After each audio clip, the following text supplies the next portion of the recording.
How's everyone doing? Good? I feel like everyone's still like early morning phase right now, yeah? I'm from Toronto, so for a while I've been waking up at like 6 a.m. in the morning in Vancouver, and it's been oddly productive, but also I've been really sad about the sleep that I haven't been getting, so that's how I'm feeling. Let's see. This is a little photo of me when I was a little kid, a baby, actually. And I share this photo because this photo is not online, but it will be now, so that's fine. But my name is Nasma, I'm the director of the Digital Justice Lab. I've been working in community organizing spaces for the last, I'd say, 8 years of my life. I've always seen myself working in community, from volunteering my time when I was in middle school and high school to doing volunteer management to the works of all the different things that you have to do in the nonprofit space. I never thought that I would end up running an initiative that is a nonprofit, but here we are. And I run this thing called Digital Justice Lab. Let's see if this video will play.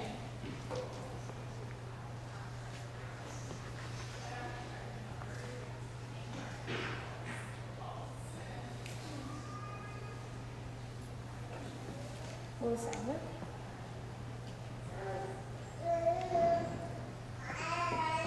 This is an old video that I'd love all of you to see. We're not going to adjust the VCR right now, but it's okay.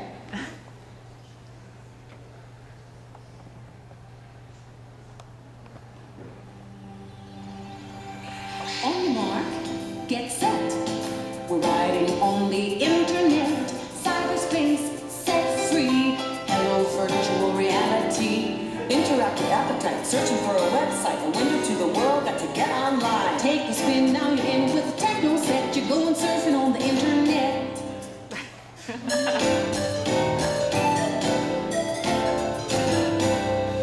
Hey there, it's us again. This is my brother Peter, mom and dad, and I'm Dasha. Today, we're going to be showing our friends Andrew and Lisa the basics of the internet, and we thought you might want to come along. It'll be cool. Now here's a little background. When we installed internet access on our computer, I got the whole family involved. It's true, everybody had their own tasks to do. It was a lot of work, but it was really worth it. Now that I've gotten on the internet, I'd rather be on my computer than doing just about anything. It's really cool. The internet gave us a whole world of exciting new possibilities. So I guess this is a story of how it changed our lives. Maybe it will yours too, with the Kid's Guide to the Internet. Take a spin, now you're in with the techno set. You're going surfing on the internet. Okay, so it keeps going, by the way, and you can find it. It's a 40-minute video on Guide to the Internet. And I play that because I am the child of the internet. Most of my experiences growing up actually all transformed online. Oh, is it gonna work? Oh no, it's not gonna work.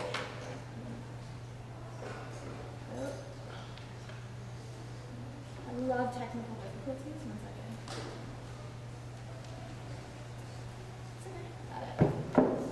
So this is me on the internet as a kid. I was part of the generation where our homework was starting to be online, so we had to go to I was going to say Vancouver Public Library, but Toronto Public Library, to access computers so that we could do research for our homework, which we never actually did.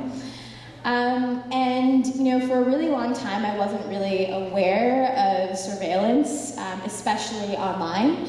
And I say surveillance, but I think it's really important to think about the ways in which you are watched online.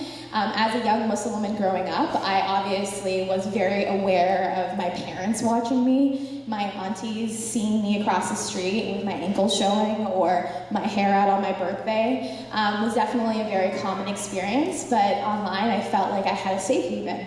It was a place where I was pretty darn wild on the internet as a kid, and it was important for me to have that space online, right? At the time, we were using MSN, and MSN we would use, someone's like, yes, MSN. MSN, we would use status updates like you'd use, I guess, on Instagram Story and Snapchat, and that would be the place where we'd share all our deepest thoughts. Most of the time, for me at least, it was R&B lyrics, because apparently I was in love, but I actually wasn't. But I would share a bunch of Usher lyrics and a variety of things that I was experiencing in these status updates. And little did I know that apparently when you actually have your family member on your email account, because you send emails to them, they can also see your MSN status updates. So one of the experiences that I had where I started to realize that my online space was not just for me was my family member, actually my father, came to my house. Child of a single parent, so we all experienced that. But my father came to my house with a printed piece of paper, and it was my status updates. And he kept wondering to me, he's like, what are you doing online? Do you have a boyfriend? What is happening? Are you okay? Because I had shared all of these things about my life, and he had actually been keeping track of it. And this was actually one of my first experiences that I realized that, you know, my safe space that I called online was definitely not as safe. I ended up getting on Facebook instead later on, but you know, that ended up being its own situation as I grew up. And so, you know, this is something that I started to reckon with, right? How do I experience online communities? How do I share more about myself online, but also keep it secure? How, you know, given the fact that we were building communities online, and it's really important to kind of reference a lot of the work that's been done by Dana Boyd, who's a sociologist, who talks about the fact that the reason why a lot of us young people go online is because we don't have as much access to public space. And so, you know, as we're limited to be outside, being online is our next option. And so as we think about our experiences online, it's important to think about digital rights, right? And what it means to exist in this digital ecosystem that has become such a huge part of our lives. And I say that because it impacts my friendships, it impacts my work, it impacts every aspect of my daily life. I tried to go around Vancouver without Google Maps and I got lost several times. And so, you know, this is something like digital technologies have definitely played a role in providing increased access, but also if you could afford it, and if you were in an urban area. So I often, when I'm thinking about surveillance, we think about surveillance very quickly through what we see with our family members. So we create our Finsta accounts to make sure that people don't have access to our actual accounts that are hidden from our parents or hidden from people that you don't want to see it.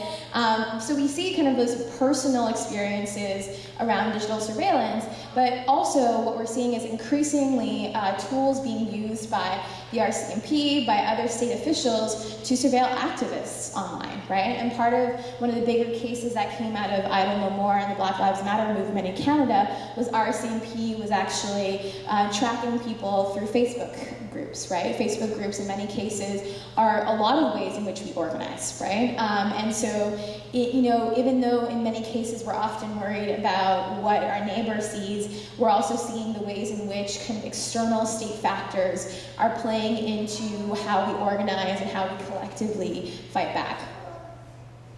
And so when I started entering into this digital world of work, my job is made up, I should be very clear about that. It's definitely a made up job. I often thought to myself, and in this work, do I want to be integrated into the burning house? And I think about James Baldwin's quote quite a lot when I work in the digital space. Because the digital space is often told to us that it is the beacon of hope at all times. It is the way in which you will access the universe. But there are clear inequities that are replicated through digital environments. Whether that be digital safety issues, right? Not being able to securely communicate with loved ones, from not being able to even access the internet due to costs or even availability in your local area. And so we're constantly thinking through, hey, we know technology can be this beacon of hope, but it also can cause destruction in many cases. Destruction to our attention, right? Destruction to our environment as we're seeing democracy at stake, which social media is not the reason for that, but you know, plays a role in how we access information. And so as I move forward in this work, I often think about the James Baldwin quote, because as we're moving really, really fast, right, and this almost feeling of inevitability that technology will be a huge part of our daily life, how do we ensure that rights, justice is a huge piece of how we move forward? So I think about some projects that have been done, and one is called Our Data Bodies Project. You should definitely check it out in Detroit. It really focuses on how we think about our bodies as data points and how it's collected, and they actually have a really good self-defense guide.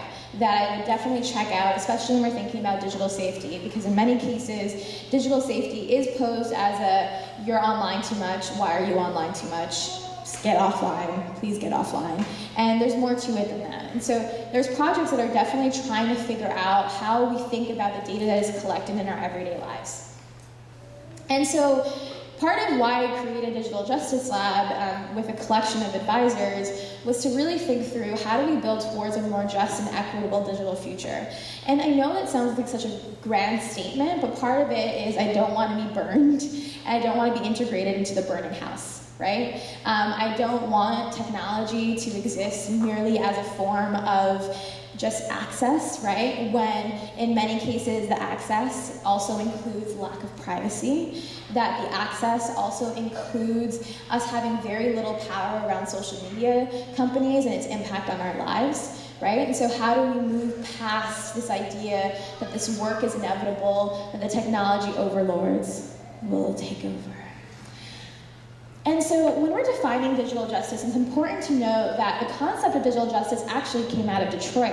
And it's really thinking about communication as a human right, right? Your ability to access communication tools, your ability to access information.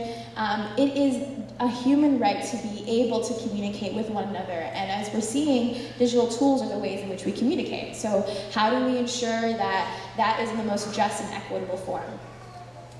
There are components to digital justice. One is access, so how you have access to those tools. Participation, are you able to participate in a communication ecosystem, whether it be through social media platforms, whether it be being able to access information online. The next one is common ownership, which I think is a really important one as we move forward, is what is our economic value connected to the technologies that we use. And so a good example of that is the cooperative model, where everyone plays a membership role in the entity, and we're seeing that actually happen quite a bit when it comes to internet access. And so how do we think about flipping this idea of, you know, just Big Brother, but also thinking about local economic development as we think through these technologies?